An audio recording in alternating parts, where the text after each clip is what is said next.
With us now, our political analyst, Brian Sobel, to talk more about this. All right, so tomorrow you got, again, Republicans going at it in South Carolina. Yes. You got the Dems in Nevada. How big of a deal is tomorrow, just these two races? Or is it really Super Tuesday, March 1st, that we're looking ahead to? I think we're looking at Super Tuesday. Tomorrow in South Carolina, Trump should do well, and the race will be for number 2 there. See how Cruz and Rubio do. Meanwhile, in Nevada, in the caucuses, that's sort of neck and neck. You can look at a lot of polls. Perhaps Hillary's out a little bit in some, and a couple of the others, Sanders is out in front.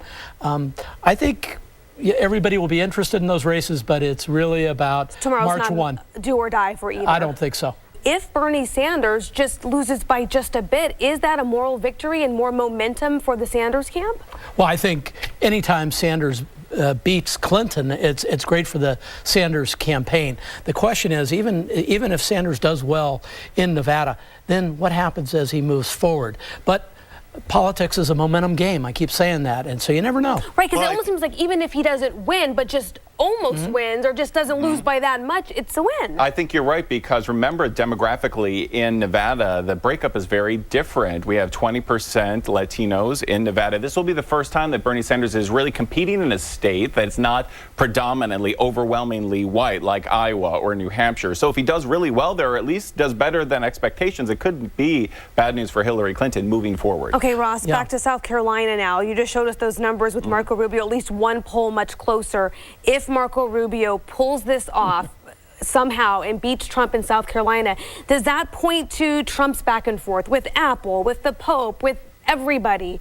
Does that speak volumes? I think it does. I think we've seen these numbers shift a little bit because of the Pope, and today coming out against Apple, a company that is loved around the world. I think people are starting to take a look now back towards the establishment a little bit. Now, Ted Cruz, we thought, was going to be the big recipient then, but now it looks like Marco Rubio might do better than expectations, and that's really been his game all along, to sort of wait this out and do much better than everyone has been thinking. Yeah, I've been saying for a long time that Rubio may emerge as sort of the consensus candidate. Donald Trump, as Ross says, taking on the Pope and Apple, and it's so, shoot from the hip kind of stuff with him. He in the middle of the speech says, "I'm calling for a boycott of Apple." Hey, I just thought of that. I'm going, really? Like, you didn't sit down and talk about whether you're calling for a boycott of Apple? It just kind of popped in your head and you let it fly? Yeah, that's a big move, a shot from the hip. Right, well, and ironically, I was just telling you guys about a report where he tweeted that later using an iPhone and said, well, oh, I use an iPhone and a Samsung. Right. So it's like, what's the strategy? Yeah. But he's doing so well in so many polls.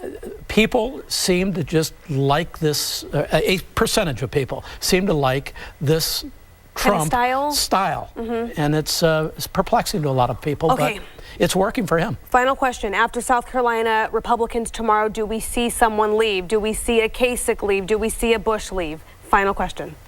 Well, I believe that it's going to be really hard for Jeb Bush to make the case going forward. I mean, he really had more strength going into South Carolina than anyone. He's had his brother, he's had his father, his mother is on the campaign trail with him today. If they can't pull out anything, if he can't do better than 9%, which is what the last poll showed, I think it's not looking too good. Yeah, I think Bush may be the loser in South Carolina. His father did very well there. His brother did very well there.